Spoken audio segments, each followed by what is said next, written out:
Yes, sir. Chart আমরা শুরু করেছিলাম।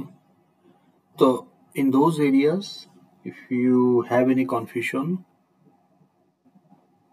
exception handling হয়েছে, ফাইল হ্যান্ডলিং আমাদের বন্ধের আগে হয়েছে, তো এই জিনিসগুলো আপনাদের অ্যাকচুয়ালি লাগবে পরে।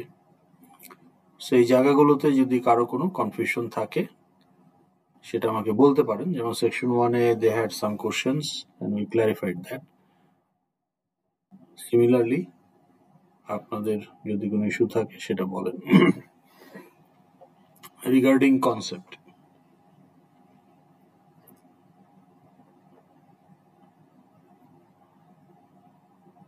জি,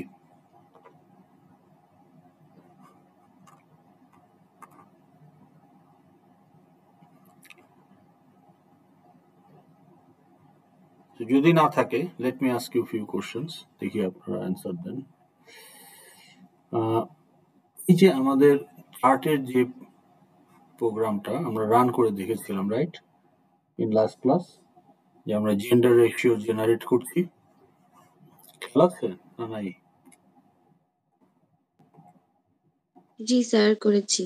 হ্যাঁ, তো জেন্ডার রেশিও চার্ট জেনারেট করার সময় আমরা যে কাজটা করেছি এখানে দেখেন যে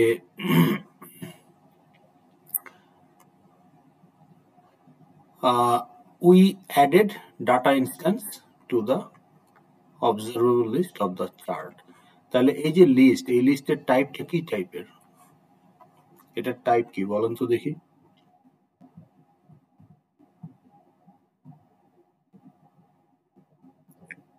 So I'm testing your concept. পরীক্ষা না কোনো এটা, যেহেতু আপনারা কেউ কোশ্চেন করছেন না। আচ্ছা, আমরা যখন একটা অ্যাড মেথড দেখব, naturally it will be added to some collection. তাহলে এটা কি? এটা কি একটা অ্যারে, রেগুলার অ্যারে, নাকি অ্যারে লিস্ট, নাকি অবজারভেবল লিস্ট?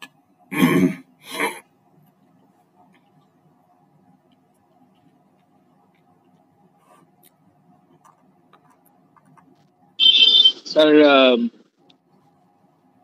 এটা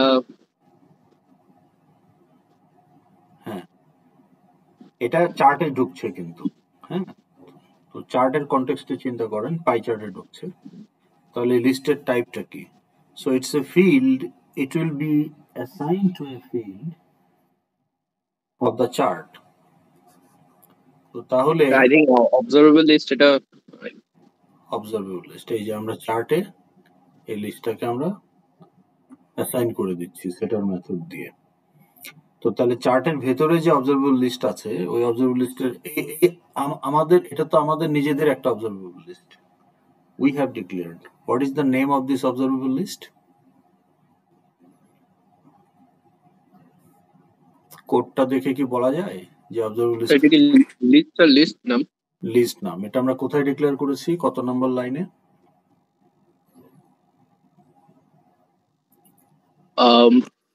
25 গুড। এখন এটা তো আমার, it is my own list, own observable list of the controller class. কিন্তু এই লিস্টটাকে আমরা যখন অ্যাড মেথডে পাঠিয়ে দেব, এটা স্টোর হবে কোথায়? In a field of your pie chart. এই যে পাই চার্টকে ক্লায়েন্ট করে আমরা এই লিস্টটাকে সাপ্লাই দিচ্ছি, তাহলে এটা পাই চার্টের ভেতরের একটা অবজারভেবল লিস্টে গিয়ে বসে যাচ্ছে, রাইট? তাহলে পাই চার্টের ভেতরে যে অবজারভেবল লিস্ট, ওইটার নাম কি?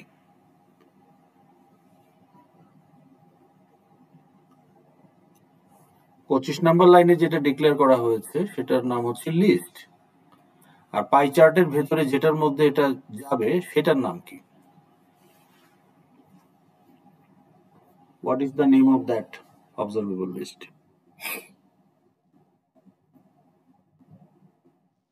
তো ওটা তো জানা যাচ্ছে না স্যার এখানে। জানা যাচ্ছে, জানা যাচ্ছে। যাচ্ছে? Yes, 41 লাইন কি বলছে? স্যার আমাদের সেট ডেটা হচ্ছে ওখানে। Set data is a setter method. The method starts with get, is a getter method. The method start with set is a setter method. That is the coding আচ্ছা sir, data sir, data. Data, right. তাহলে ওর ভেতরে যে observable list আছে সেটা আমরা না দেখেও বলে দিতে পারি এটার নাম ডেটা। সেটা ডেটা বলেই এটার নাম সেট ডেটা। ওকে, তো এটা আপনাদের কনসেপ্ট ঠিক আছে। ওকে, এখন এখানে আমরা কি অ্যাড করছি, what we are adding to the observable list?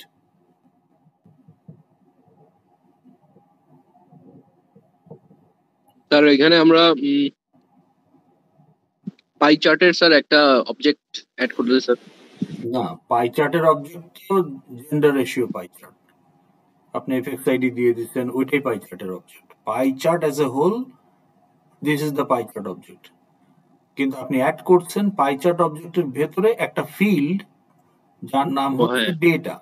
সেখানে বা আমরা আগে টেম্পোরারি আমাদের অবজারভেবল লিস্ট, তো এখানে আমরা কি অ্যাড করছি? অ্যাড মেথডে what we are adding to the list?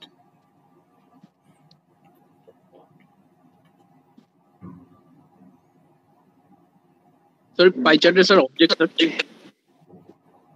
না না, object, my question is what is the type of that object?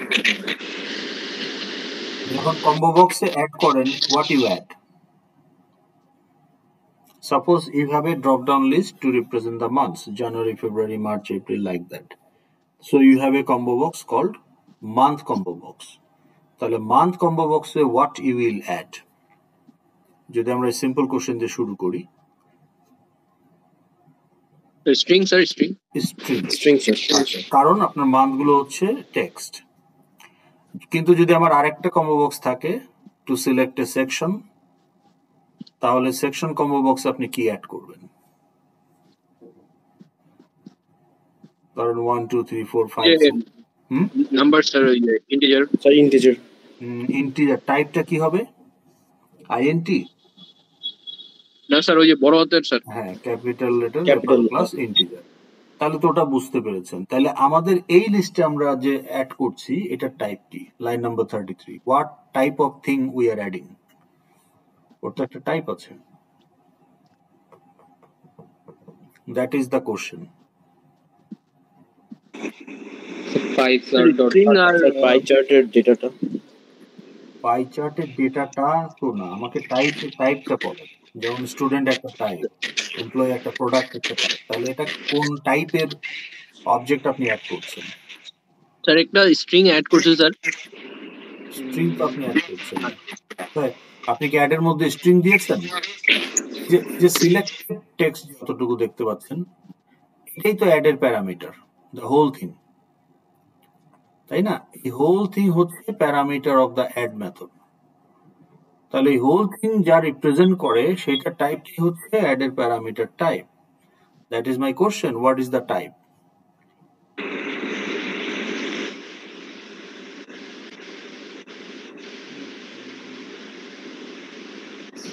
আপনি একটু আগে বললেন pie chart dot data sir.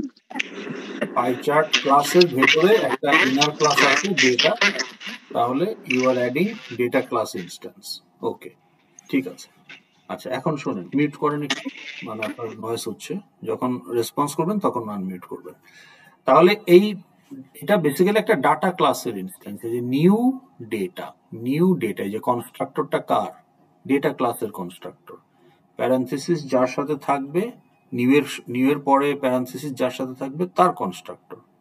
তাহলে এটা ডাটা ক্লাসের কনস্ট্রাক্টর, বা ডাটা ক্লাসটা পাই চার্ট ক্লাসের ভেতরে তৈরি করা হয়েছে as inner class, that we have seen in last class, right? একটু কনফার্ম করেন।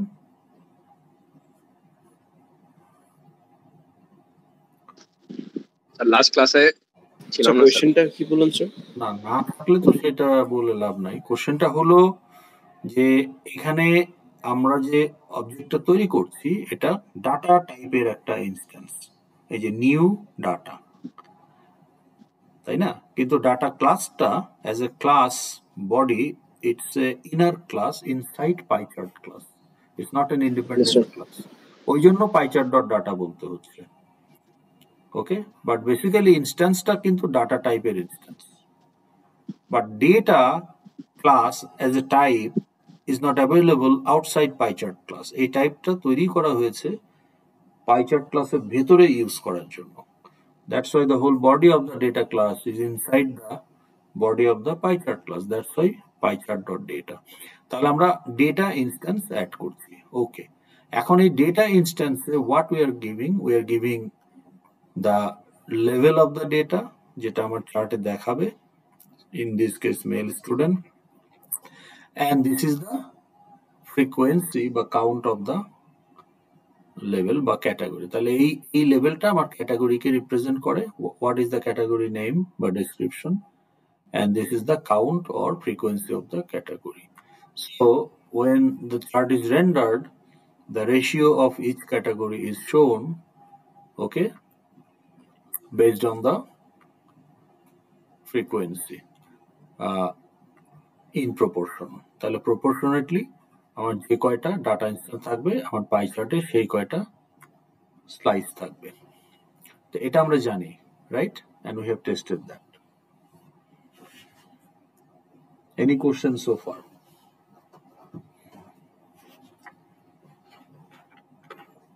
না থাকলে বলেন. ওকে, ওকে স্যার।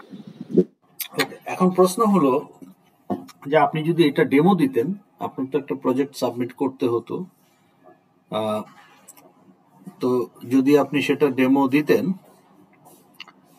তাহলে কিন্তু এটা একটা ফেক ডাটা দিয়ে আপনি ডেমো দিতেন. এই যে 7,000 5,400 female student count, 7,000 male student count, or 250 male faculty count and 160 female faculty count, এগুলো তো জাস্ট আমি একটা র্যান্ডম ভ্যালু হার্ড কোড করে দিয়েছি. This are not the real data of your application, this are all fake data.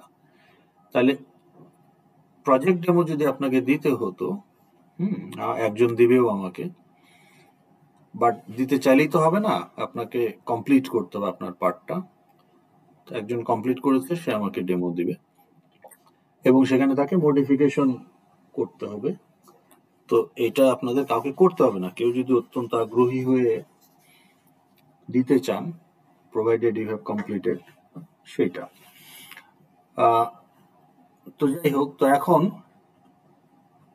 এই ডাটাগুলো তো আর দিলে হবে না. তাহলে আমাকে আমার অ্যাপ্লিকেশনের যে actual data, I have to actually process that data and find the frequency of this category. তাহলে এটার জন্য আপনাকে কি করতে হবে? Can you give some idea?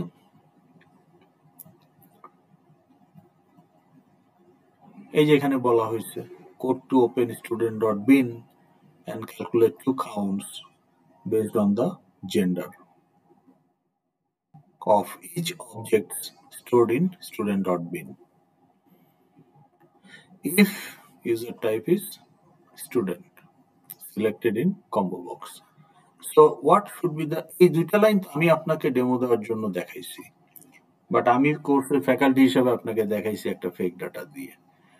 তো কারণ হলো এই কাউন্ট কিভাবে জেনারেট করতে হবে ফাইল থেকে রিড করে, সেইটা আপনাকে অন্য প্রবলেমে দেখানো হয়েছে যে হাউ টু রিড ফাইল থেকে how can we read objects, and using the getter methods we can also get the field value from the objects once we read that. তো এগুলো কিন্তু আপনাকে দেখানো হয়েছে. কাজে প্রত্যেকটা ইন্ডিভিজুয়াল প্রবলেমে আপনাকে কিন্তু ওই মাইক্রো লেভেলের স্পুন ফুডিং কোড করে দিলে আপনার কোনো লার্নিং হবে না. আপনি কোড মুখস্থ করবেন বা প্যাটার্ন মুখস্থ করবেন. তো আপনি জানেন যে কিভাবে একটা ফাইল থেকে অবজেক্ট রিড করে তার ফিল্ডগুলো অ্যাক্সেস করতে হয়.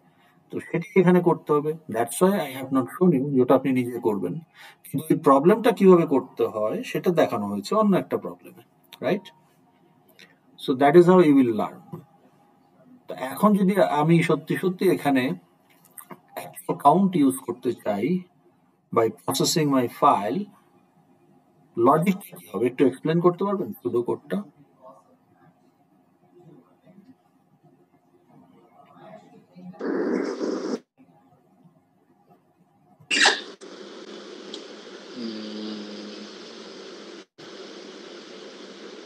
স্যার বিন ফাইল থেকে আমরা যে অবজেক্টগুলো পাবো ওটা মানে /0 মানে পরপর আমরা একটা একটা করে কাউন্ট করব. /0 কেন আসবে? মানে একটা অবজেক্ট শেষ হলে না, মানে সেটা স্ট্রিং এটা এর না? ক্ষেত্রে হবে। আপনি যখন স্ট্রিং রাখবেন, ও স্ট্রিং এর শেষে ওকে। স্ল্যাশ, এটা তো ফুল অবজেক্ট, তাহলে আপনাকে রিড অবজেক্ট করতে হবে। রিড অবজেক্ট করতে হবে করে বিন করে ফাইল গেটার দিয়ে আপনাকে জেন্ডার বের করে নিয়ে আসতে হবে after you read the object. তাহলে লুপের মধ্যে আপনি অবজেক্ট রিড করতে থাকবেন, তারপরে লুপের মধ্যেই ওকে। অবজেক্ট রিড করার পরে গেটার দিয়ে দেখতে হবে ওটার জেন্ডার কি। If the gender is male, you increase the male count. If the gender is female, you increase the female count. Family count. And once the loop is done, অর্থাৎ the file reading is complete, then you use the male count and female count here. Okay, got it. So তাহলে how the code can look like? Okay. এই কয় তারিখ?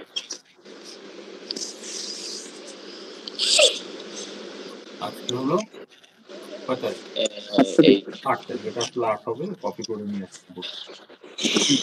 তাহলে দেখেন, আমার এই observable লিস্টটাকে আমি আগে খালি করে নিলাম। এখন আমার এই যে একটা মেল কাউন্ট, একটা ফিমেল কাউন্ট, আমি যদি এখানে দেই তাহলে ভিজিবিলিটি, এটা কোন ব্লকে ডিক্লেয়ার করা হয়েছে?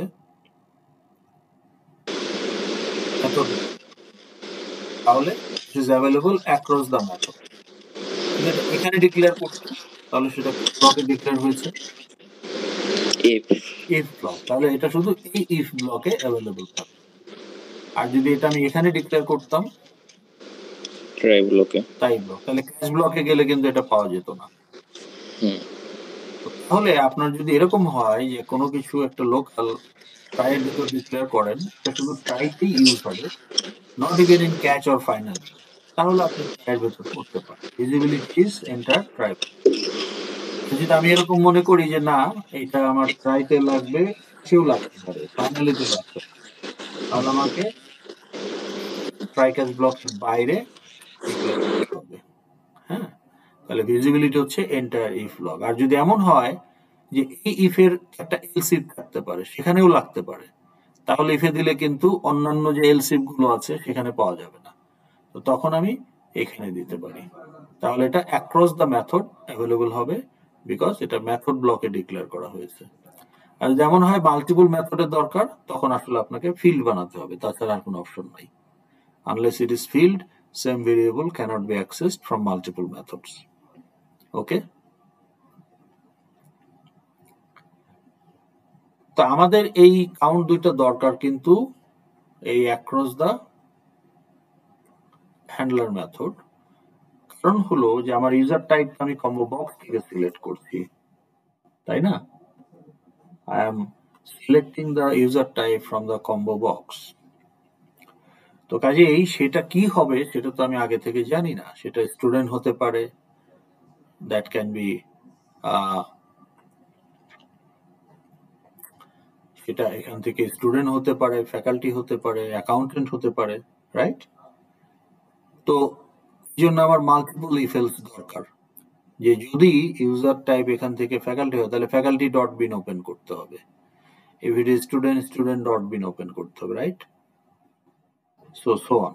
তাহলে আপনার যদি 15টা টাইপ থাকে তাহলে 15টা ইফ এলস আপনার দরকার, ইজন্ট ইট?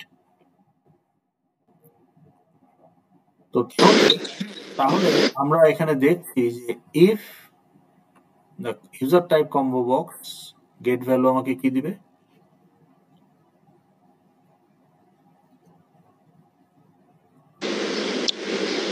ইউজার টাইপ দিবে, মানে স্ট্রিং টাইপ। স্ট্রিং টাইপ, অর্থাৎ কম্বো বক্সের ভেতরে যে অবজারভেবল লিস্ট আছে যার নাম আইটেমস, সেই আইটেমস এর ভেতরে যে এলিমেন্টটা আপনি সিলেক্ট করেছেন অ্যাজ এ স্ট্রিং, সেইটা রিটার্ন করবে। তাহলে এই গেট ভ্যালু থেকে আপনি আসলে স্ট্রিংটা পাচ্ছেন। So you are checking whether it is student or not, equal string dot equals. তাহলে এই পুরাটা হচ্ছে string, so ultimately string dot equals. তাহলে আপনার যে কম্বো বক্সে আপনি যে ইউজার টাইপটা সিলেক্ট করেছেন সেই স্টুডেন্ট ডট বিন আপনাকে এখন ওপেন করতে হবে। তাহলে যে আমি এখানে বললাম যে object input stream, okay, YS equal to new object input stream, তার কনস্ট্রাক্টর যাবে ফাইল ইনপুট স্ট্রিম। তো ফাইল ইনপুট স্ট্রিম যদি আমি সরাসরি অ্যানোনিমাস দিয়ে দিই নিউ, তাহলে আসলে আমার এফআইএস এর প্রয়োজনও নাই, ডাইরেক্ট এখানে দিয়ে দিতে পারি। তাহলে যে স্টুডেন্ট ডট বিন ওপেন হয়ে গেল। এখন আমার লজিকটা কি হবে বলেন তো? এখন আমি রিড করব একটা একটা করে। তাহলে আমরা অলরেডি জানি আমাদের মিডের ফাইল নিয়ে যখন কথা বলেছি ক্লাস বন্ধ হওয়ার আগে, আমরা অলরেডি জানি যে অবজেক্ট ফাইল থেকে রিড অবজেক্ট দিয়ে রিড করতে হয়।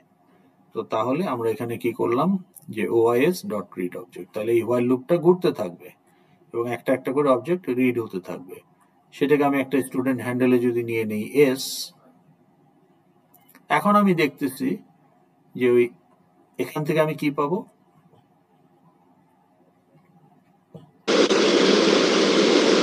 জেন্ডার প্রত্যেকটা স্টুডেন্টের জেন্ডার যে স্টুডেন্টটা রিড করলাম মাত্র এই ইটারেশনে, হোয়াইল লুপের এই ইটারেশনে যে স্টুডেন্টটা রিড হলো, যেটা এস এর ভিতর আছে, এস রিপ্রেজেন্ট করে, তাহলে গেট জেন্ডার আমাকে জেন্ডার দেবে, which is a string in our model class string field. Then dot equals male হলে মেল কাউন্ট বাড়বে, এলস ফিমেল কাউন্ট বাড়বে, যদি দুইটা অপশনই থাকে। যদি আপনি মাল্টিপল অপশন রাখতে চান, এই যে LGBT হাবিজাবি, তাইলে আবার এলস দিলে হবে না, এলস ইফ দিতে হবে। তো যেহেতু আমাদের দুইটা অপশন, এলস এর সাথে আর কন্ডিশন না দিলেও চলবে। তো anyway you got the count. তাহলে এই কাউন্ট বাড়তে থাকবে কতক্ষণ, কতবার এটা বাড়তে থাকবে? যতবার লুপটা ঘুরতে থাকবে, isn't it? হ্যাঁ স্যার, যতবার স্টুডেন্ট অবজেক্ট থাকবে। ওকে, তাহলে লুপটা থামবে কখন? স্যার লাস্ট স্টুডেন্টটা যখন কাউন্ট করা হয়ে যাবে। কেন থামবে? ফার্স্ট স্টুডেন্ট কাউন্ট হয়ে গেলে আপনি তো কোনো হোয়াইল এর কন্ডিশন দেননি, হোয়াইল ট্রু দিয়ে রাখছেন। According to the code it's an infinite loop. তাহলে ইনফাইনাইট লুপ তো কোনো টার্মিনেটিং কন্ডিশন নাই, তার মানে এটাকে আপনার ব্রেক করতে হবে, আইদার একটা ব্রেক স্টেটমেন্ট দিয়ে ব্রেক করতে হবে, অথবা ইন দিস কেস এক্সেপশন দিয়ে আমরা ব্রেক করতে পারি। এই যে রিড অবজেক্ট উইল ফেল, সবগুলো রিড করার পরে যখন আবার লুপ ঘুরে আবার রিড করতে যাবে, তখন কি হবে? ফেল করবে না? ফেল করলে কি হবে? এক্সেপশন হবে। এক্সেপশন হলে কোথায় যাবে? ক্যাচ ব্লকে। ক্যাচ ব্লকে গিয়ে আমরা এখন এই কাউন্ট দুইটা লিস্টে অ্যাড করে দিচ্ছি। আর ফাইনালিতে গিয়ে আমরা এখন প্রপার ট্রাই ক্যাচ ইউজ করতেছি। ফাইনালি থেকে আমরা স্ট্রিমটাকে ক্লোজ করে দিচ্ছি, because now we know what is the most appropriate place to close the connections, which is typically end at the end, so in finally block. তাহলে এই কোডটুকু কি বুঝতে পেরেছেন? If not, ask question. Yes sir, বুঝছি। আচ্ছা, এখন এইটা আমরা করলাম, কিন্তু যদি আমার কম্বো বক্সের টাইপটা স্টুডেন্ট হয়, তাহলে আমি এই কাজটা করলাম। তখন এই বাটনে ক্লিক করলে ইফ ব্লকটা টেস্ট হবে। কিন্তু আমার তো এখানে আরো 15টা টাইপ থাকতে পারে, সেগুলোর জন্য কি হবে বলেন?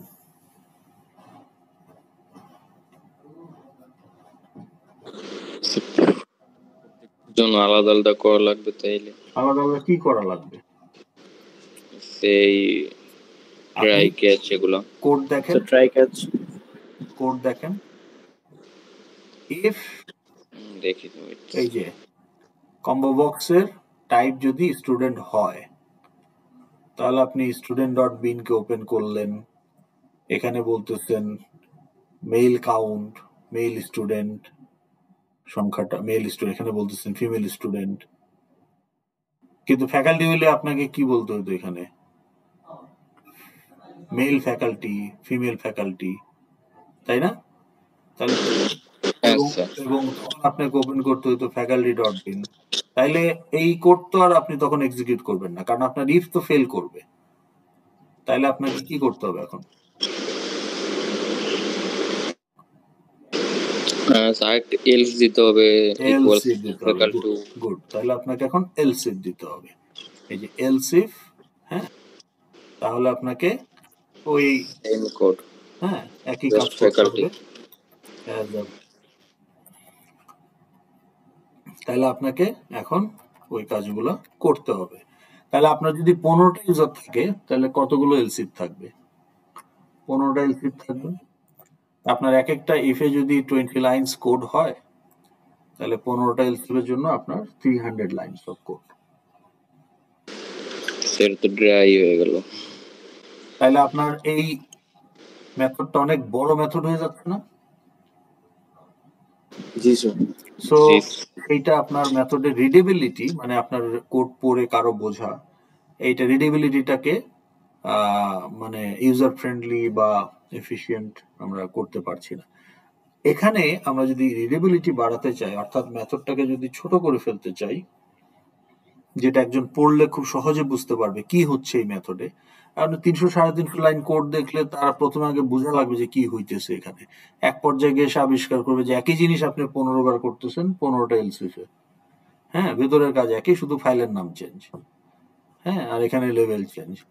তো এটা তাকে আগে আবিষ্কার করতে হবে, কোডটা আগে একটু দেখতে হবে 300 লাইন, একবার দুইবার স্ক্যান করলে তখন সে বুঝতে পারবে। তো রিডেবিলিটি ইজ নট গুড। তাহলে আমরা যদি রিডেবিলিটি বাড়াতে চাই তাহলে কি করতে পারি? এখানে এই 15টা এলসিফ যদি দেই, ওই যে এতগুলো করে কোড, এটা তো রিপিট হচ্ছে, তাই না? কোডটা sort of similar except the file name. তো তখন আপনি যেটা করতে পারেন এই ধরনের কনটেক্সটে, you can actually introduce a private method to do this try catch part. বুঝতে পেরেছেন?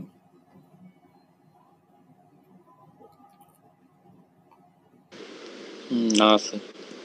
বুঝতে পারেন স্যার না? আবার একটু আচ্ছা, ঠিক আছে, আবার একটা আমি দেখাচ্ছি এখানে। ধরেন আমি আগে সিম্পল ভাবে বুঝাই। হ্যাঁ, ধরেন আপনার একটা ইফ এলসিফ আছে, ওকে? সো ধরেন এখানে আপনার একটা মেথড যে public void some method,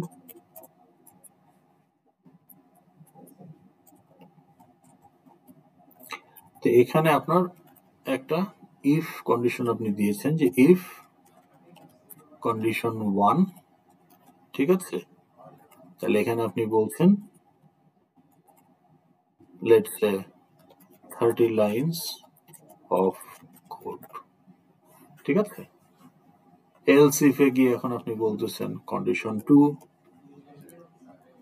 again 30 lines of code with little bit changes, file name, time, etc. তো এইভাবে আপনার ধরেন 20টা কন্ডিশন আছে, তাহলে কন্ডিশন 20-তে গিয়ে আপনি শেষ করতেছেন। তাহলে এটা কত লাইনের কোড? কত লাইনের কোড এই মেথডটা? তাহলে এটা দাঁড়ালো গিয়ে আমার 600 লাইনস অফ কোড।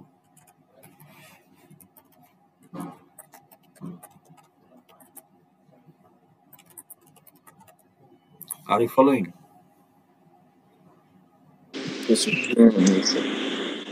এখন আমি যদি এখানে একটা মেথড ইউজ করি, প্রাইভেট মেথড, তাহলে এটা গেল আমার একটা মডেল, যেটা ছোট ছোট মেথডের জন্য ঠিক আছে, কিন্তু যখন একটা বড় মেথড একই কাজ আমি রিপিটেডলি করছি and I have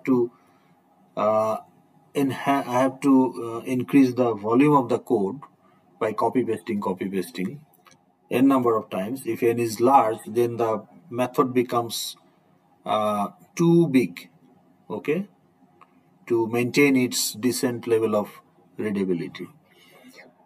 তো তখন আমরা কি করতে পারি? এটাকে আমরা ছোট করে নিয়ে আসতে পারি। হাউ? তো এখন আপনি একটা প্রাইভেট মেথড ইন্ট্রোডিউস করতে পারেন।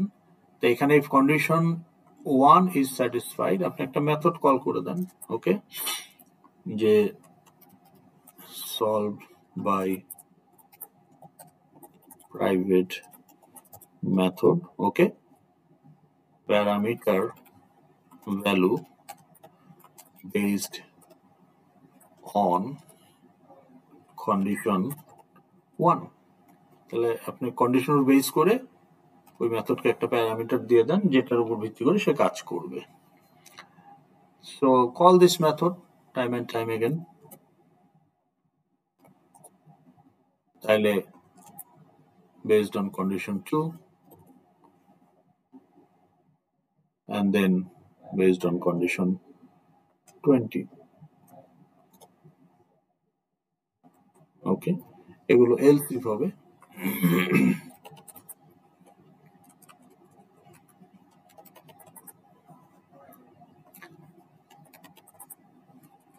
তো এখন আমার এই মেথডের জন্য কয় লাইন লাগবে? 30 লাইনস।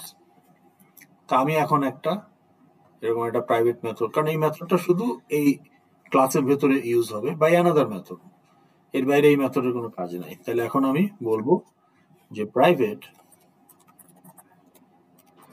void, ওকে, ধরেন স্ট্রিং প্যারা ভ্যালু, ওকে, এটার উপর বেস করে আপনি এখন ওই যে আপনার যে 30 লাইনস অফ কোড সেটা।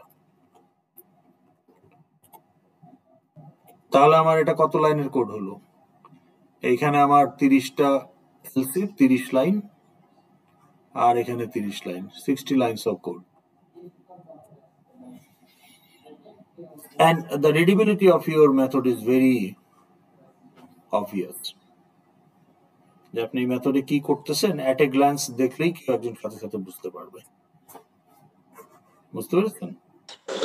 স্যার এই জায়গায় প্যারা ভ্যালু অফ কন্ডিশন 1 2 মানে আপনি এখানে কি করতেন? যদি আপনার স্টুডেন্ট হয় তাহলে স্টুডেন্ট ডট বিন খুলতেন, যদি ফ্যাকাল্টি হয় তাহলে ফ্যাকাল্টি ডট, তাহলে যে ফাইলের নামটা আপনি এখানে প্যারামিটার হিসেবে দিবেন। তাহলে কন্ডিশন প্যারামিটার হচ্ছে একটা স্ট্রিং, হ্যাঁ, তাহলে আপনি হয়তো এখানে স্টুডেন্ট দিলেন, কোট আনকোট স্টুডেন্ট, এখানে আপনি কোট আনকোট ফ্যাকাল্টি, হ্যাঁ, কোট আনকোট অ্যাকাউন্টেন্ট। বুঝতে পেরেছেন? হ্যাঁ স্যার বুঝছি। তারপর প্রাইভেট মেথডে গিয়ে স্যার ওই ফাইলগুলো কন্ট্রোলার ক্লাসের বাইরে এই মেথডের কোনো ইউজ নাই, এই মেথডটা ইউজই করবে হচ্ছে আমার এইখানে। ওকে, আচ্ছা, মেথডের নামটা হবে না, মেথডের নাম হবে, ঠিক আছে, মেথড দিয়েছি। ওকে, তো তাহলে এটা যদি আমরা আমাদের এইটাতে করতে চাই তাহলে কিভাবে করতে পারি? তাহলে দেখেন, এই যে এখন আমরা এটাকে মডিফাই করতে পারি। এই যে এখানে আমরা স্টুডেন্ট ডট বিন খুলে ফেলেছি, তাই না?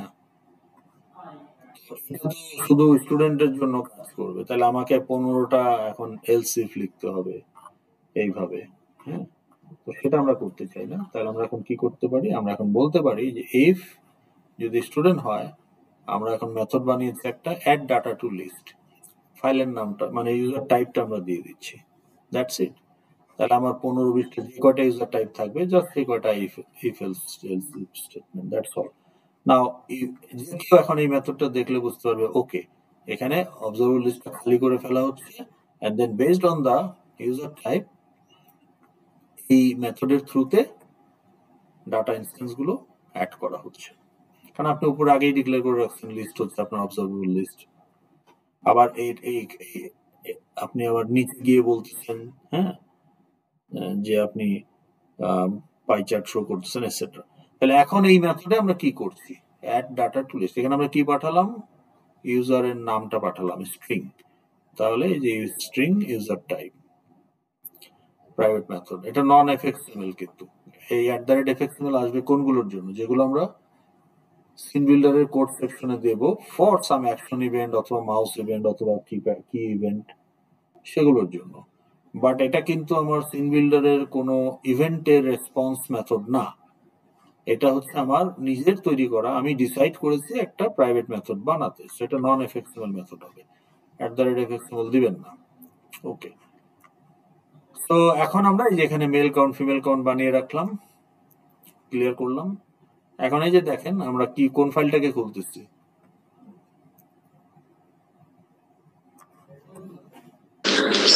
সেই ইউজার টাইপ অনুযায়ী ফাইলের নাম।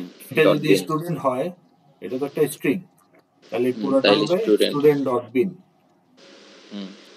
এটা যদি ফ্যাকাল্টি হয় তাহলে এটা হবে faculty.bin, automatic, it will work for any time. আচ্ছা, এখন আমি মেল কাউন্ট ফিমেল কাউন্ট 0 করে নিলাম, রিসেট করে দিলাম। এখন আমি while এই যে আচ্ছা, এটাকে আমি এটার মতো একটা হ্যান্ডেলের মধ্যে নিতে পারতাম তো, রিড অবজেক্ট করে এই যে এস ইকুয়াল টু দিয়েছি। এখন এখানে আমি তো জানি যে এই ফাইল থেকে স্টুডেন্টই পাওয়া যাবে, so return type object, read অবজেক্টের রিটার্ন টাইপ অবজেক্ট, কারণ সব ধরনের অবজেক্টই রাখতে পারে, কিন্তু ইনস্ট্যান্স হচ্ছে স্টুডেন্ট। তো আমি একটা স্টুডেন্ট হ্যান্ডেলে নিতে গেলে তখন ওটাকে কাস্ট করে নিতে হবে, but I know that it is obviously student instance, so therefore I can declare a student handle.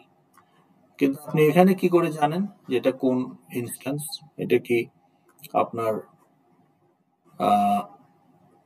Faculty instance হবে না স্টুডেন্ট ইনস্ট্যান্স হবে? ইউ ডোন্ট নো, এটা রান টাইমে ডিসাইড হবে, তাই না? তাহলে আগে থেকে এখানে একটা স্টুডেন্ট বা ফ্যাকাল্টি ডিক্লেয়ার করে রাখলে তো লাভ নাই। এই জন্য আমরা ওটা দরকারও না, আমরা অ্যানোনিমাস করছি। এখান থেকে কি পাবো? যদি স্টুডেন্ট ডট বিন হয় স্টুডেন্ট ইনস্ট্যান্স পাওয়া যাবে, যদি ফ্যাকাল্টি ডট বিন হয় ফ্যাকাল্টি ইনস্ট্যান্স পাওয়া যাবে, রাইট? বাট আমরা যেহেতু কোনো হ্যান্ডেলে রাখছি না, কাজে ওইটা নিয়ে আমাদের মাথা ঘামানোর দরকার না, আমরা এখানে মেথড চেঞ্জ করে দিচ্ছি। তাহলে এই পুরো ইনস্ট্যান্সটা, সেটা what ever, weather it is student instance or faculty instance or whatever instance, gender is coming from superclass, so get gender will be there, so it will give me the gender value, অর্থাৎ mail অথবা female, সেইটাকে আমি check করতেছি। যদি mail হয় mail count বাড়াও। তাহলে দেখেন আমার কিন্তু আসলে ওইটা নিয়েও মাথা ঘামানোর দরকার নাই যে আমি কোন টাইপের হ্যান্ডেলে কাস্ট করবো। আই ডোন্ট নিড টু, আমি যদি চেইন করি।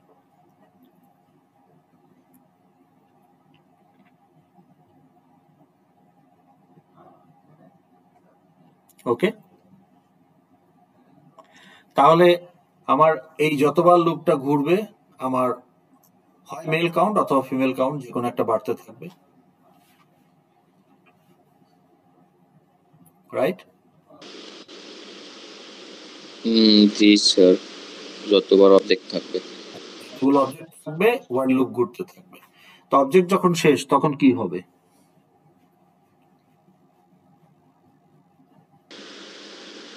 এক্সেপশন হবে, রিড অবজেক্ট উইল ফেল। তখন এক্সেপশন হলে আপনি ক্যাচ ব্লকে যাবেন। ক্যাচ ব্লকে গিয়ে কি করবেন?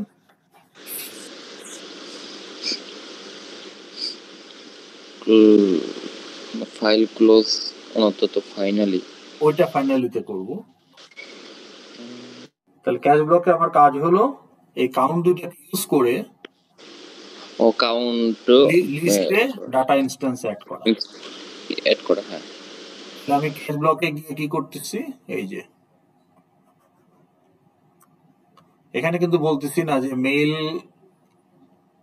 স্টুডেন্ট, এখানে আমি বলতেছি মেল ড্যাশ, যদি এটা স্টুডেন্ট হয় ইউজার টাইপ তাহলে মেল স্টুডেন্ট হবে। ইউজার টাইপ তো একটা প্যারামিটার আমার মেথডের, প্রাইভেট মেথডের প্যারামিটার, তাহলে এইটার উপর বেস করে এখানে টেক্সট আসবে। তাহলে মেইল ফ্যাকাল্টি অথবা মেইল স্টুডেন্ট অথবা male accountant, okay, comma the male count. তাহলে এটা কিন্তু যে কোনো টাইপের জন্যই কাজ করছে। Are you following? আচ্ছা, ওকে। এখন এই ক্যাচ ব্লকে গিয়ে তো আমরা আসলে লিস্টে অ্যাড করছি, তাই না? এখন ক্যাচ ব্লকে যাবে কেন? Because there will be an exception. Exception হলো বলেই সে ক্যাচ ব্লকে গেল, রাইট? এখন এখানে আমাদের এই কোড থেকে ক্যাচ ব্লকে যাবে কখন?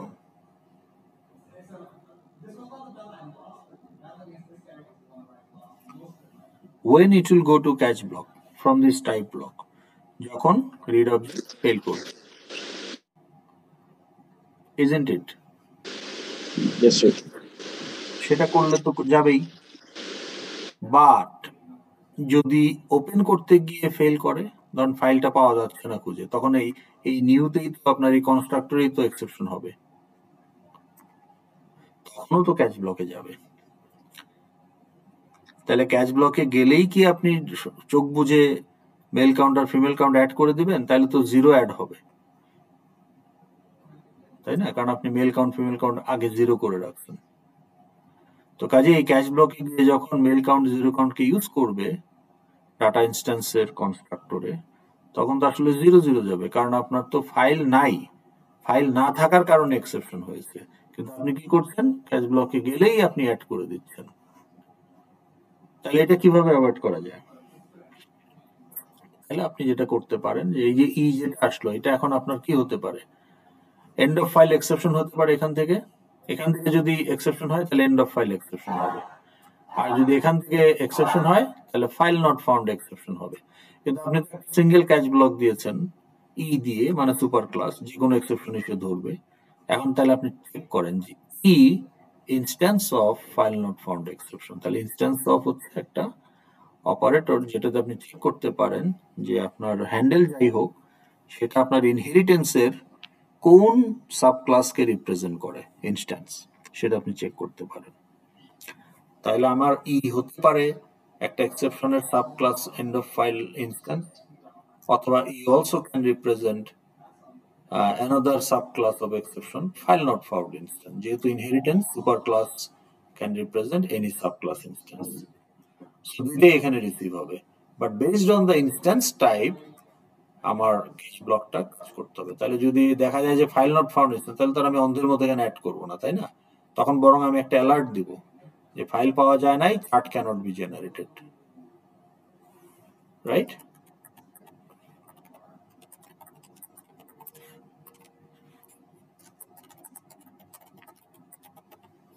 বুঝতে পেরেছেন?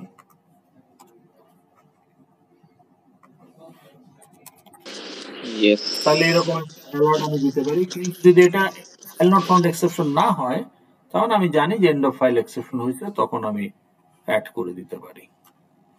আপনি যদি আরো এক্সট্রা লেয়ার দিতে চান তাহলে এখানে চেক করতে পারেন if male count not equal to 0 and female count okay, or female count not equal to 0, তাহলে আপনি অ্যাড করবেন। 0 নিশ্চয়ই থাকবে না যদি রিড করতে পারে, তো সেটাও আপনি আরো একটা লেয়ার এক্সট্রা এখানে দিতে পারেন। তাহলে দেখেন আমার কোডটা কিন্তু এখন জাস্ট একবার লিখলেই হয়ে যাচ্ছে, okay, just one time, that's all. তারপরে আমি শুধু এখানে এটাকে কল করে দিব।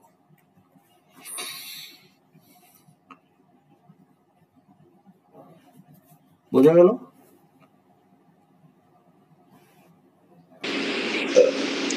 হ্যাঁ স্যার, বুঝলাম। এখন দেখেন আমাদের যে এই লাইন পাই চার্ট, এটার যে অবজারভেবল লিস্ট, চার্টের ভিতরে যে অবজারভেবল লিস্ট, সেটা কিন্তু তার এলিমেন্ট গুলো হচ্ছে ডাটা ইনস্ট্যান্স। হ্যাঁ, তার এলিমেন্ট গুলো হচ্ছে ডাটা ইনস্ট্যান্স। এই যে পাই চার্টের ডাটা, পাই চার্ট ক্লাসের ভেতরে যে ইনার ক্লাস ডাটা, সেই ডাটা ক্লাসের ইনস্ট্যান্স গুলো দিয়ে এই অবজারভেবল লিস্টটা আমরা বানাচ্ছি, বিকজ চার্টের অবজারভেবল লিস্ট হচ্ছে এই ডাটা ইনস্ট্যান্সের অবজারভেবল লিস্ট, সো দ্যাট আমি এখন ওটাকে সেটার দিয়ে রিপ্লেস করে দিতে পারি।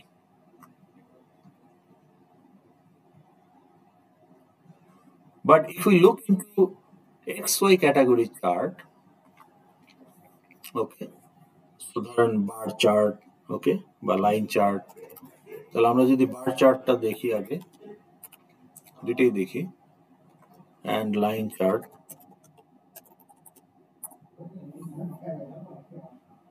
তো এবং পাই চার্টটাও দেখি।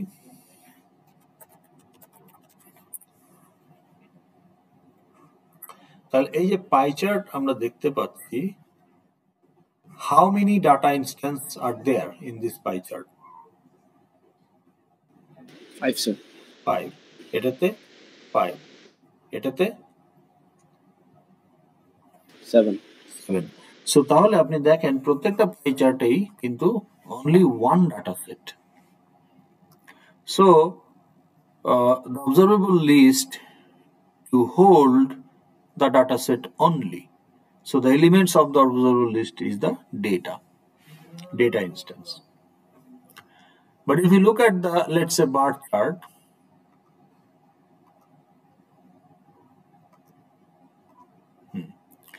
তাহলে এখানে কিন্তু আমার how many data instance? 5.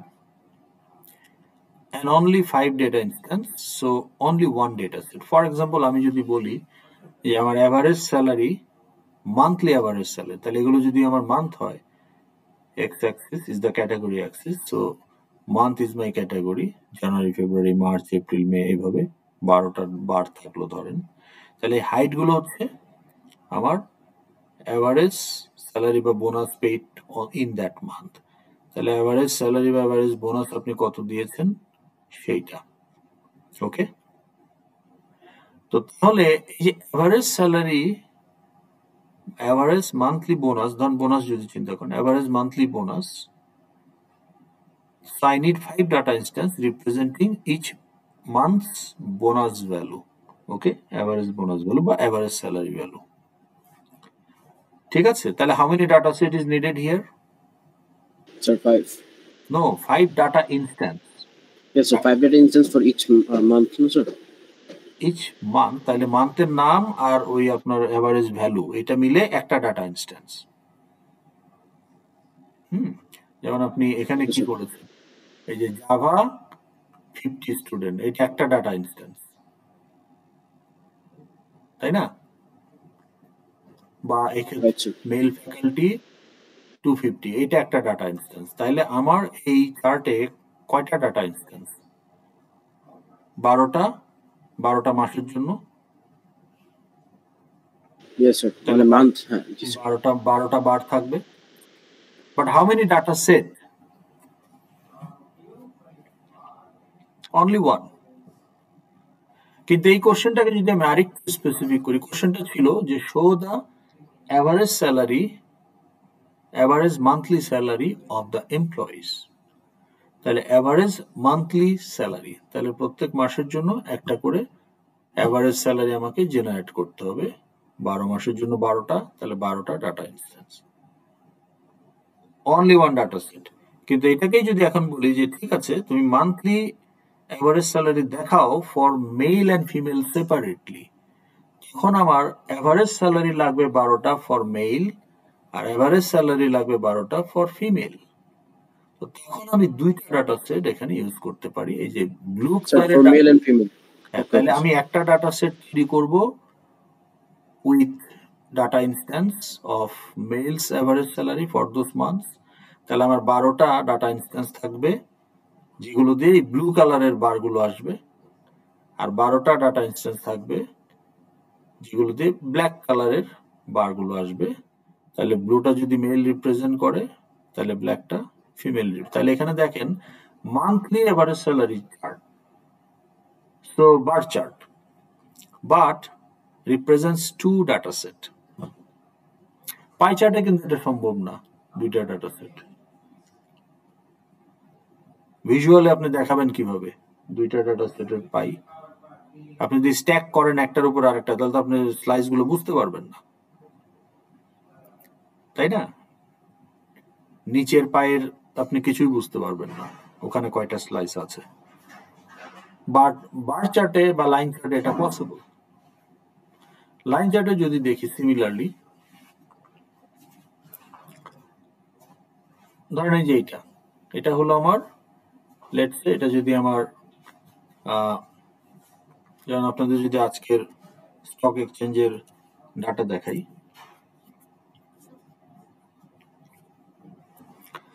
তাহলে এটা হলো আমার এই যে মিনিট চার্ট। ওকে, তাহলে প্রত্যেক মিনিটের জন্য ইন্ডেক্সের ভ্যালুটা নিচ্ছে, অর্থাৎ টাইম হচ্ছে আপনার এক্স অ্যাক্সিস, ওয়াই অ্যাক্সিস হচ্ছে ইন্ডেক্স ভ্যালু। তাহলে এই টাইম আর ইন্ডেক্স ভ্যালু এটা একটা data instance.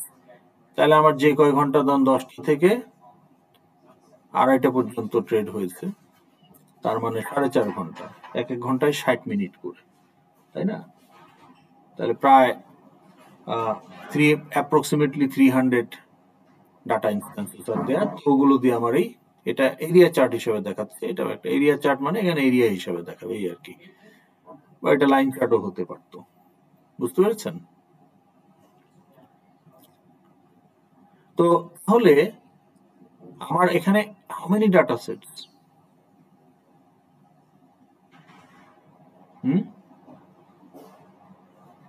How many data sets are there?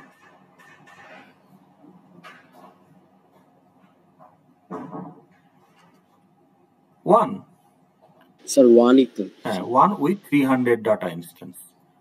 কিন্তু আমি চাইলে এখানে মাল্টিপল ডাটা সেট আনতে পারতাম, যে আমি একই সাথে এটা জেনারেল ইন্ডেক্স, আর এই যে এটা হচ্ছে জেনারেল ইন্ডেক্স, এটা হচ্ছে সরিয়া ইন্ডেক্স, এটা হচ্ছে টপ 30 স্টক গুলো নিয়ে যে ইন্ডেক্স, এগুলো আলাদা আলাদা চার্টে দেখাচ্ছে, তা না করে আমি একটা সিঙ্গেল চার্টে দেখাইতে পারতাম। তখন আমার 3টা ডাটা সেট দিয়ে এখানে 3টা লাইন আসতো। ওকে, যেমন ধরেন এখানে আপনি যদি বলেন যে আপনার সাপ্লায়ারকে পেমেন্ট দিবেন, তাহলে আপনার একটাই সাপ্লায়ার, তাহলে কোন মাসে কত টাকা পেমেন্ট দিয়েছেন এইটা আপনার ধরেন 5 মাসের ডাটা। কিন্তু আপনার যদি 3টা সাপ্লায়ার থাকে তাহলে আপনি 3টা ডাটা সেট তৈরি করতে পারেন। তাহলে এই একটা ডাটা সেট ইউজ করে এই ব্লু লাইনটা জেনারেট হবে, সেকেন্ড ডাটা সেট ইউজ করে পিঙ্ক লাইনটা জেনারেট হবে, থার্ড ডাটা সেট ইউজ করে ব্ল্যাক লাইনটা জেনারেট হবে। তো তাহলে আমাদের অবজারভেবল লিস্ট, এটার ভেতরে একটা অবজারভেবল লিস্ট আছে, তাই না, এই লাইন চার্ট বা বার চার্ট। তাহলে এই অবজারভেবল লিস্টের আইটেম গুলো কি? স্যার ডেটা সেট বলতে পারবেন? Data set, not the data. Pie চার্টের আইটেম গুলো হচ্ছে ডেটা ইটসেলফ। এই যে 7টা ডেটা, 3টা ডেটা, তাই না, 5টা ডেটা। তাহলে এই ডেটা গুলোই হচ্ছে চার্টের অবজারভেবল লিস্টে ঢুকবে পাই চার্টের ক্ষেত্রে। কিন্তু লাইন চার্টের ক্ষেত্রে অবজারভেবল লিস্টে ঢুকবে এই ডেটা সেট গুলো। বুঝতে পেরেছেন? এখন আপনি যদি একটাই ডাটা সেট থাকে তাহলে একটাই অবজারভেবল লিস্টে আপনি একটা ডাটা সেট দিবেন। তার মানে পাই চার্টে আপনি এক্স ওয়াই ক্যাটাগরি যে চার্ট গুলো আছে ওগুলোতে আপনি ডাইরেক্ট ডাটা দিতে পারবেন না। আপনাকে আগে বাইরে থেকে ডাটা সেট তৈরি করে নিতে হবে, যেটাকে আমরা বলছি সিরিজ। তাহলে আগে আপনাকে একটা সিরিজ তৈরি করে নিতে হবে। চার্টের অবজারভেবল লিস্টে আপনি সিরিজ অ্যাড করবেন। যদি একটাই ডাটা সেট থাকে তাহলে একটা সিরিজ অ্যাড করবেন, যদি মাল্টিপল ডাটা সেট থাকে তাহলে মাল্টিপল সিরিজ অ্যাড করতে হবে। Any question so fur?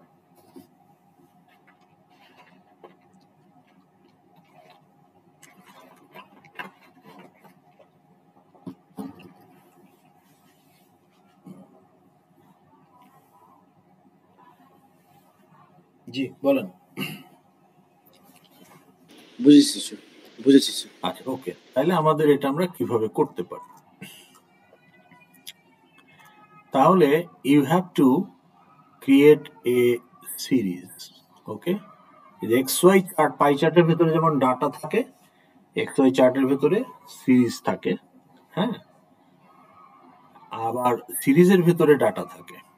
মানে এক্স ওয়াই চার্টের সিরিজে আপনি, তাহলে আমরা আগে একটা সিরিজ নিলাম, তাহলে সিরিজের ভিতরে যে ডাটাগুলো অ্যাড করব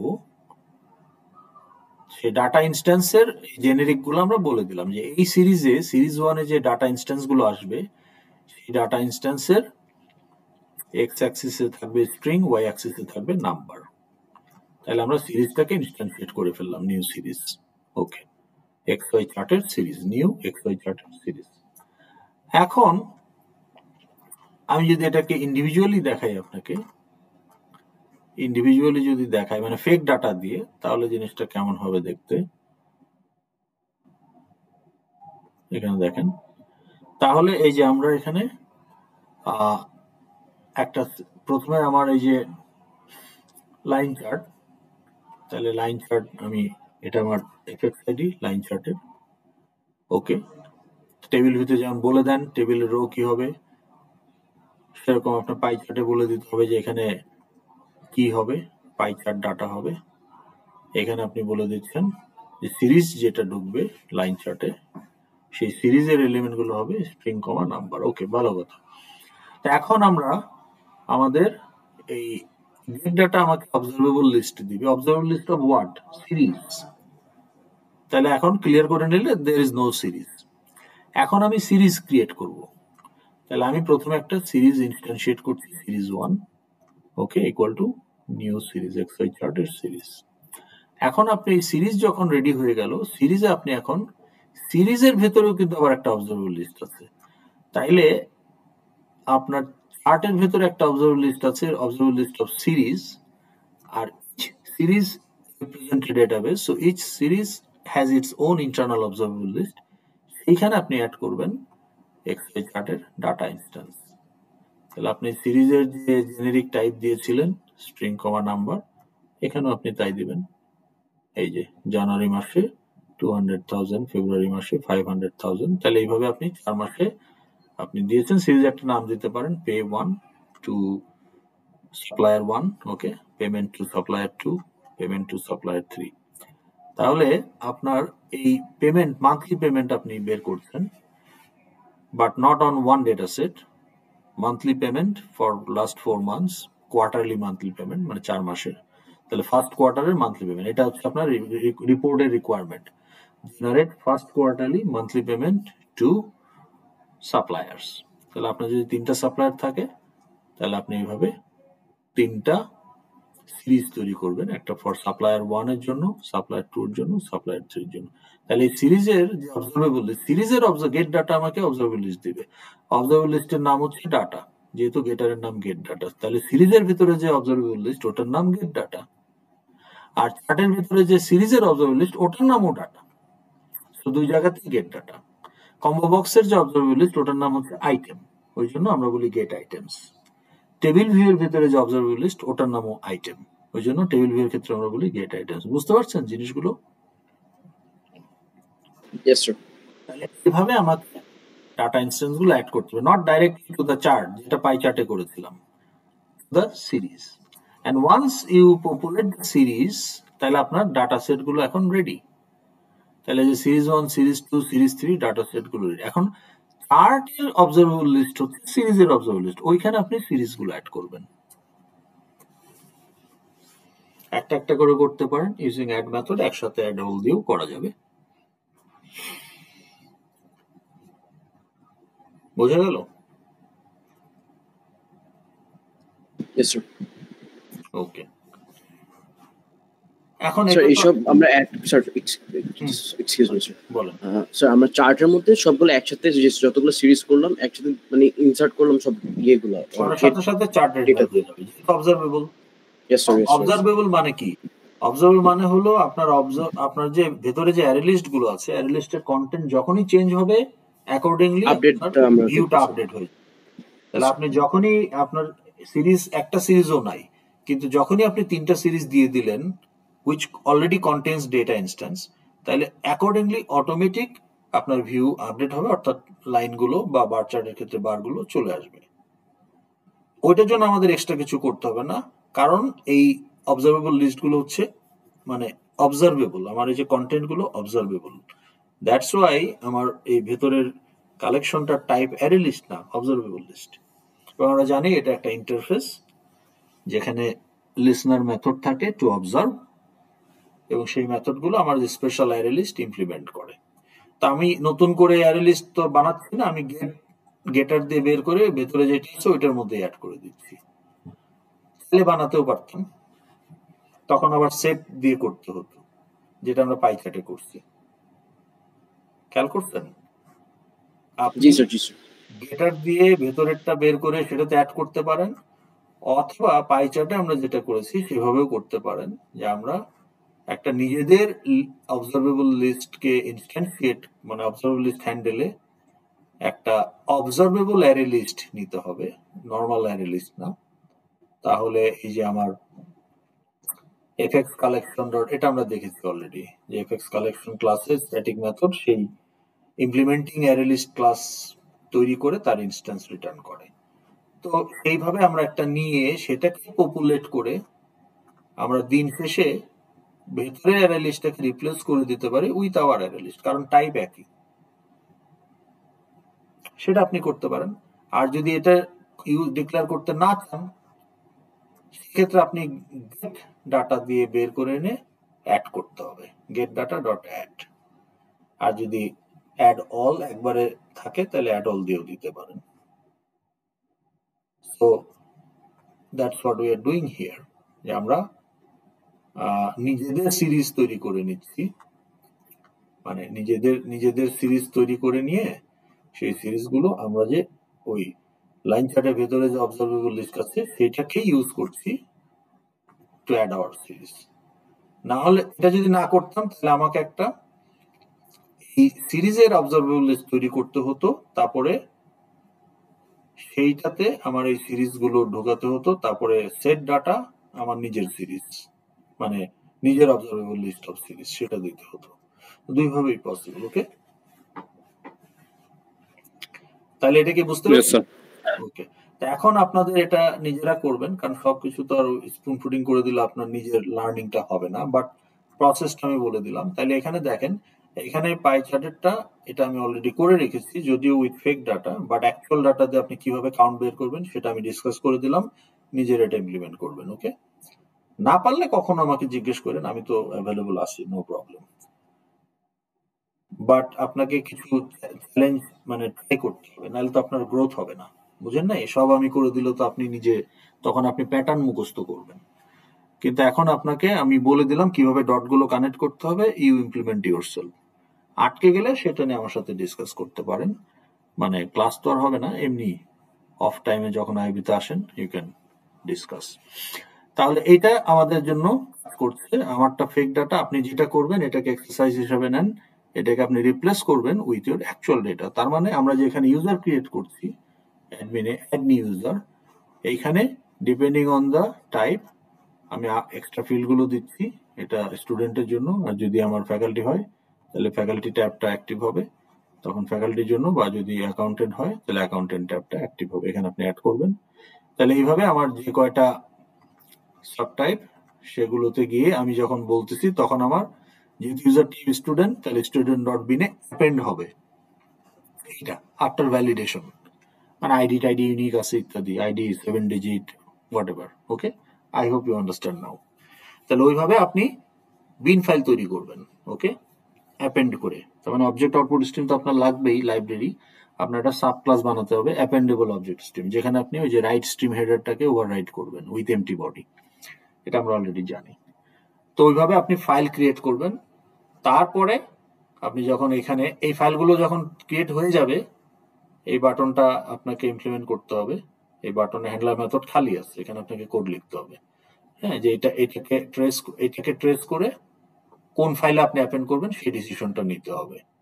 বুঝাইতে পারছি? ওপেন করারটা আমি দেখাইলাম না, এখানে আপনি রিড করারটা, যে কম্বো বক্সের বেস করে কোন ফাইলটা রিড করবেন, এখানে কম্বো বক্সের বেস করে কোন ফাইলে আপনি অ্যাপেন্ড করবেন।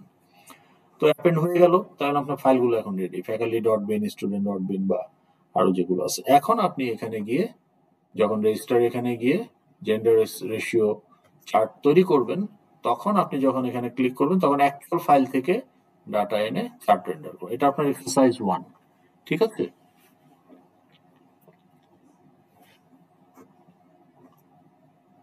রেসপন্স করেন। হ্যাঁ, এক্সারসাইজ 2 তে গিয়ে যেটা করবেন, এখানে দেখেন আরেকটা চার্ট আছে কোড স্পেসিফিক। তাহলে এখানে অ্যাকচুয়ালি এই বাটনটা ইমপ্লিমেন্ট করা না, এটা আপনাকে করতে হবে। হ্যাঁ, তাহলে এখান থেকে আপনি চার্ট জেনারেটের জন্য, okay sir, bar chart generator, এটা বার চার্ট। হ্যাঁ, তাহলে এখান থেকে আপনি কোর্স সিলেক্ট করবেন, ধরেন CSC 213, এখানে ইয়ার, এখানে সেমিস্টারে 3টা থাকবে, অটাম, স্প্রিং, সামার, আর এখানে কোর্সের আইডি গুলো থাকবে, ইয়ারটা দিয়ে দিবেন। তাহলে এই রেন্ডার চার্ট বাটনের কাজ হলো যে আপনার যে গ্রেড ইনফো একটা মডেল ক্লাস আছে, এটা আমি দেখিয়েছি অলরেডি, দেখেন উপরে পাবেন। একটু সার্চ করি,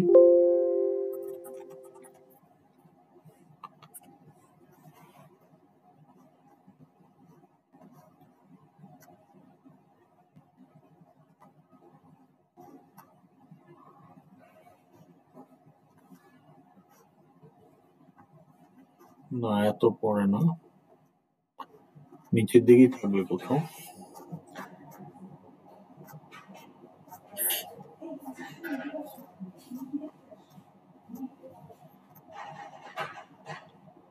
এই দুটো এক্সারসাইজ যদি আপনি করে ফেলতে পারেন, you will be very good, in a good position confidence wise. না পারলেও হতাশ হওয়ার কিছু নাই, আমার সাথে যোগাযোগ করবেন যখন আইবিতে আসেন।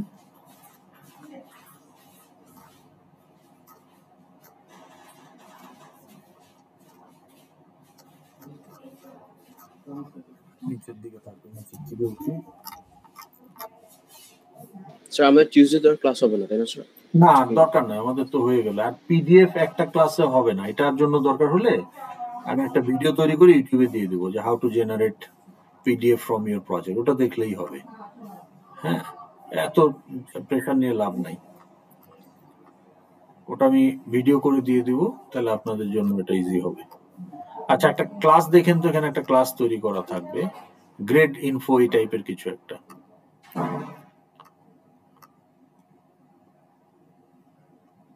এটা কয় তারিখের? আচ্ছা ঠিক আছে, আমি তাহলে এটা বলে দিই আপনি কিভাবে করবেন। তাহলে ধরেন আপনার একটা মডেল ক্লাস থাকবে, যে গ্রেড রেকর্ড, হ্যাঁ, সাবমিটেড গ্রেড রেকর্ড, ঠিক আছে। তাহলে এখানে আপনার ফিল্ডস থাকবে কি, এক সেকেন্ড, একটা ফোন আসছে, একটু বলুন।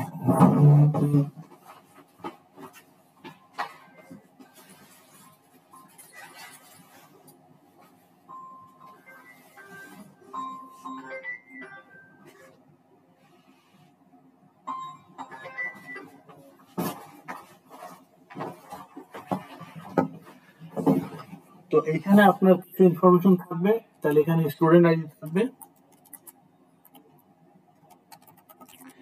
এটা কিন্তু ফরেন ফিল্ড, খেয়াল করেন। তাহলে এটা হচ্ছে আপনার ফরেন ফিল্ড, অর্থাৎ স্টুডেন্ট ক্লাস থেকে, স্টুডেন্ট ক্লাসের যে স্টুডেন্ট অবজেক্ট গুলো আছে তার কোনো না কোনো আইডি এখানে আসবে।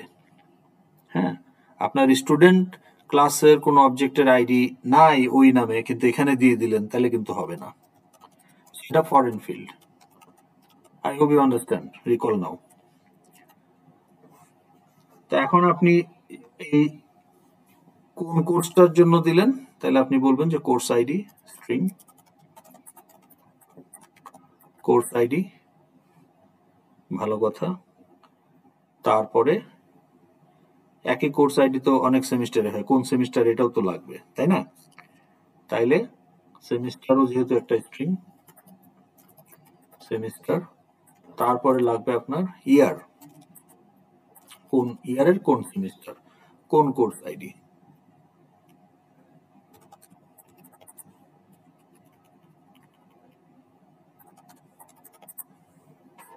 তো গেল।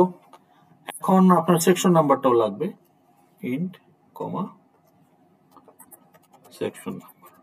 তাহলে এই ডাটা সেট দিয়ে আপনি একটা গ্রেড সাবমিট করবেন। তাহলে আমরা যখন গ্রেড সাবমিট করি তখন বেসিক্যালি এই ডাটাগুলোই যায়। হ্যাঁ, আপনারা জানেন তো না কিভাবে গ্রেড সাবমিট হয় আইবিতে?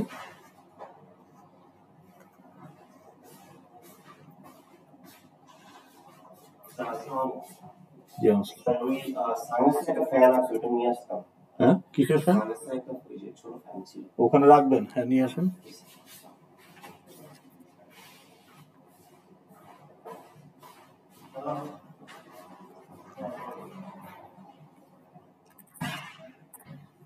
ওকে, তো তাহলে এখানে যখন আপনার গ্রেডটা সাবমিট করা হয়, তাহলে দেখেন গ্রেড সাবমিশন, এখানে ফ্যাকাল্টি সিলেক্ট করে ইয়ার, সেমিস্টার আর কোর্স আইডি, ধরেন 213, ঠিক আছে। তাইলে 213 ধরেন সামার। তো গ্রেড সাবমিশন বোধহয় এখন ওপেন না করলে এটা আসবে না, কন্ট্রোলার অফ এক্সাম অফিস থেকে যদি ওপেন করে তাহলে এটা আসবে, ঠিক আছে, বুঝতে পেরেছেন?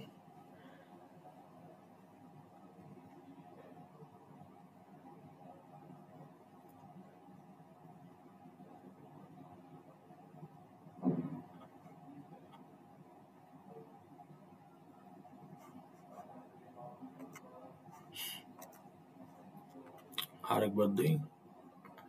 আচ্ছা, এটা তো গ্রেড চেঞ্জ, গ্রেড সাবমিশন। হ্যাঁ, তাহলে এখান থেকে আমি কোর্স আইডি দিব, সেকশন দিব, লোড ডাটা দিলে এখানে আমাকে কি দেখাবে, স্টুডেন্ট আইডি, হ্যাঁ, তার পাশে দেখাবে কোন গ্রেডটা আমি দিচ্ছি, মানে আইডি নেম গ্রেড। তার মানে আমার এই সাবমিটেড ডাটার মধ্যে কি থাকতেছে, কোন স্টুডেন্ট এবং গ্রেড কি, এবং এই গ্রেডটা কোন কোর্সের, কোর্স আইডি থেকে কোর্স, সেকশন কোন সেকশন, এবং এটা এই কোর্সের এই সেকশন কোন সেমিস্টারের জন্য, যে 24-এর স্প্রিং বা 24-এর সামার। তো এই তথ্যগুলোই আসলে আপনার এখানে দরকার। তাইলে আপনার কাজ হলো এই ক্লাসের অনেকগুলো অবজেক্ট আপনি এই সাবমিটেড রেকর্ড ডট বিন এর মধ্যে রাইট করে ফেলবেন। বুঝতে পারছেন? Are you with me? Sir হ্যাঁ, এটাতে যখন রাইট করা হয়ে যাবে তখন আপনার হলো এখান থেকে আপনি যখন কোর্স আইডি নেবেন, তাহলে এখানে আপনি বিভিন্ন কোর্স আইডি দিয়ে কিছু ডাটা সেভ করবেন with different section number and semester and year. তাইলে আপনার যেটা হবে যে যখন আপনি এখান থেকে এই কোর্স এবং ইয়ার এবং সেমিস্টার দিয়ে রেন্ডার দিবেন, আউটপুটে কি আসবে বলেন তো?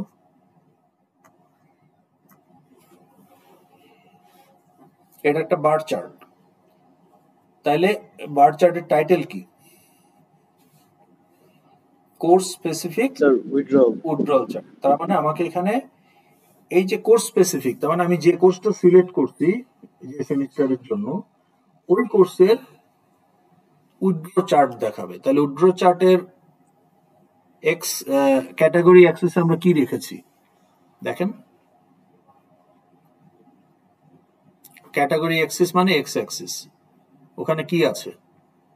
Sir section number. Section number. আর আমার নাম মানে ভ্যালু অ্যাক্সিসে কি আছে যেটা ক্যালকুলেট করতে হবে? স্যার ওয়াই অ্যাক্সিস বলছেন? হ্যাঁ হ্যাঁ, স্যার এখানে sir number students who have withdrawn. তাহলে এই লেভেলগুলো আপনি কিভাবে আনবেন? এটা আপনাকে সিন বিল্ডারে আনতে হবে। তাহলে সিন বিল্ডারে আমি যদি একটা চার্ট ড্র্যাগ করে নিয়ে আসি তাহলে তো হবে না, আমাকে লেভেল টেবিল দিতে হবে। সো ধরুন আমি একটা চার্ট নিয়ে আসলাম এখন, ওকে।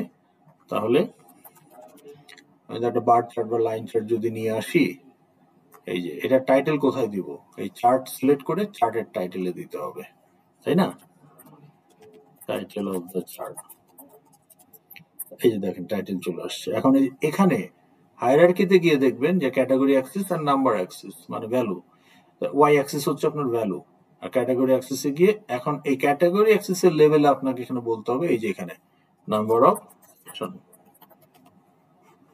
ঠিক আছে? তারপর এইটাতে গিয়ে আপনি বলবেন যে নাম্বার অফ উইথড্রল, তাহলে এই যে এটা এইভাবে আসবে। তাহলে আমার এখানে এটা দেখে আমি কি বুঝতেছি? তাহলে আমাকে এখানে how many bars will be দেয়ার,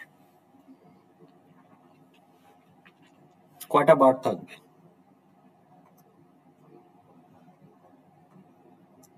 আমার এই চার্টে how many bars will be there? Sir দুইটা স্যার।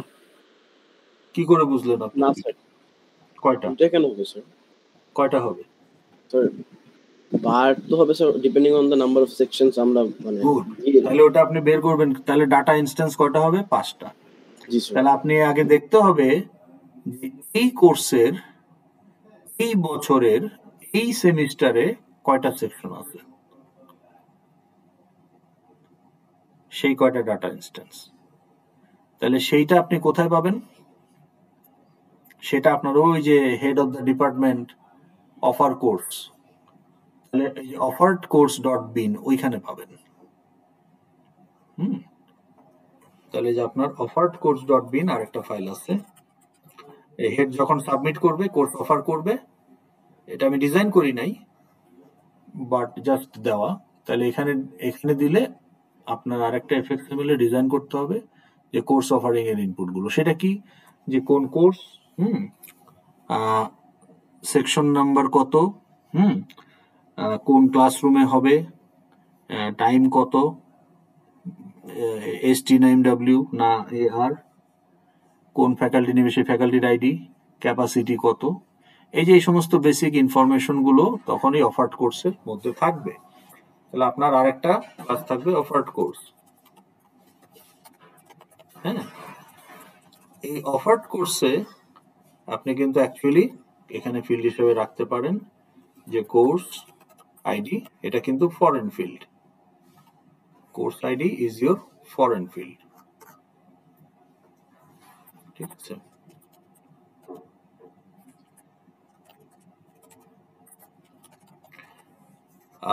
তারপরে এখানে আপনার থাকবে কি ইয়ার, সেমিস্টার, সেকশন নাম্বার, তারপরে আপনার room number, days, time, capacity. বুঝতে পারছি? এগুলো কিন্তু কোনোটাই ফরেন ফিল্ড না, এগুলো অফার্ড কোর্সের নিজস্ব ফিল্ড। শুধুমাত্র ফরেন ফিল্ড হলো কোর্স আইডি আর ফ্যাকাল্টি আইডি। তাহলে কোন কোর্সটা অফার করা হচ্ছে সেটা আমার কোর্স ক্লাসের অবজেক্টের মধ্যে অলরেডি ওই কোর্সগুলো তৈরি করা আছে। তাহলে ওইটারই কোনো একটা কোর্স আইডি এখানে ফরেন ফিল্ড হিসেবে আসবে। কোন ফ্যাকাল্টি নিবে, আমার ফ্যাকাল্টি ক্লাসের যতগুলো ফ্যাকাল্টি অবজেক্ট তৈরি করা আছে তাদেরই কোনো একটা আইডি এখানে আসবে। সো ফরেন ফিল্ড এই দুইটা, ঠিক আছে?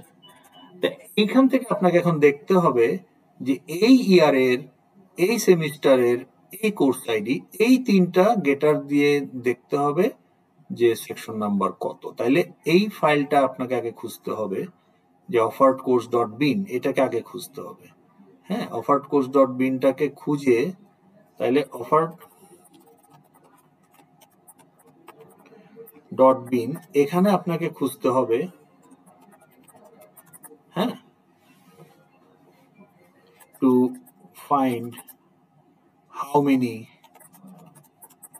instances matches with course ID, তারপরে year and semester। তাহলে সেই কয়টা সেকশন, তাহলে এখন আপনাকে সেই কয়টা বার আসবে সেই কয়টা ডাটা ইনস্ট্যান্স তৈরি করতে হবে। তাইলে আপনি এখন যদি এখান থেকে আপনি একটা কাউন্ট বের করে ফেলবেন, যদি 4 হয় তাহলে আপনার এখানে সেকশন গুলো হবে 1 2 3 4। ওকে, তো তাহলে আপনার এই ডাটা ইনস্ট্যান্সের প্রথম এটা হবে 1, এই যে এখানে যেমন দিয়েছেন, এই যে এখানে আপনি দিবেন কোটেশনের মধ্যে 1, আর এখানে দিবেন ওই সেকশনের নাম্বার অফ উইথড্র। তাইলে এখন আপনি যখন 1 এর জন্য যে কাউন্ট, সেই কাউন্টটা আপনাকে বের করতে হবে, 1 এর কাউন্টটা বের করতে হবে এইটাকে ব্রাউজ করে। তাহলে এইটার যে বিন ফাইল আছে এটাকে ব্রাউজ করে আপনাকে find counts, okay, for each section. Okay, যেগুলো আপনি এখান থেকে বের করেছেন। তাহলে এখান থেকে আপনি সেকশন গুলো পেলেন, সেই প্রত্যেকটা সেকশনের কাউন্ট গুলো এখান থেকে বের করবেন। তাহলে এই যে গ্রেড সাবমিট করছেন না, তাহলে আপনাকে এখন দেখতে হবে ও গ্রেড ইটসেলফ ইজ মিসিং, গ্রেডটাও দিতে হবে। গ্রেড, হ্যাঁ বলেন। তাহলে এই গ্রেড যদি ডাব্লিউ হয় তাহলে আপনি একটা একটা করে রিড করবেন। প্রথমে দেখবেন যে আপনার কোর্স আইডি, হ্যাঁ কোর্স আইডি, সেমিস্টার এবং ইয়ার মিলে কিনা। মিললে সেকশন যদি 1 হয়, গ্রেড ডাব্লিউ কিনা, গ্রেড ডাব্লিউ হলে দেখবেন যে সেকশন নাম্বার যদি 1 হয় তাহলে সেকশন 1 কাউন্ট প্লাস প্লাস। তাহলে যে কয়টা সেকশন কাউন্ট পাবেন সেই কয়টা ডাটা ইনস্ট্যান্স আপনাকে সিরিজে অ্যাড করতে হবে, and add the series to the chart। তাহলে আপনি এখানে দেখতে পাবেন। That is the task of your render chart button. বুঝতে পারছেন? তাহলে এটা কিন্তু আমি আপনাকে বিটস এন্ড পিস গুলো দেখাই দিলাম, এখন আপনার কাজ হলো এটাকে অ্যাসেম্বল করা। So I expect you that kind of সেই জায়গায় এখন আপনারা ট্রাই করলে পারবেন। ওকে,